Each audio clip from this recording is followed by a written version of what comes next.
New York وزیر اعظم شہباز شریف کا کہنا ہے کہ اقوام متحدہ کی جنرل اسمبلی کے خطاب اور ملاقاتوں میں دنیا کو پاکستان میں بڑے انسانی المیت سے آگاہ کروں گا۔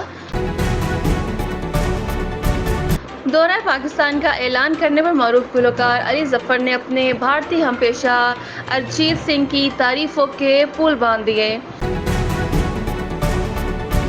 عوامی مسلم لیگ کے سربراہ شیخ رشید نے دعویٰ کیا ہے کہ لندن میں وزیر اعظم نواز شریف کی نہیں سنی گئی اور اسے گرل کیا گیا۔ انٹرنیشنل کرکٹ کونسل نے کرکٹ قوانین میں ایک بار پھر ترمیم کا اعلان کیا ہے، جن کا اطلاق 1 اکتوبر 2022 سے ہوگا۔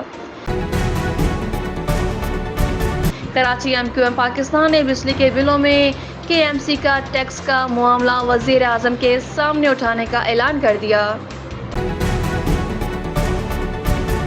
سری نگر حریت رہنما عبدالحمید لون مطالبہ کیا ہے کہ وزیر اعظم UN میں خطاب کے دوران مسئلہ کشمیر کو اجاگر کریں گے۔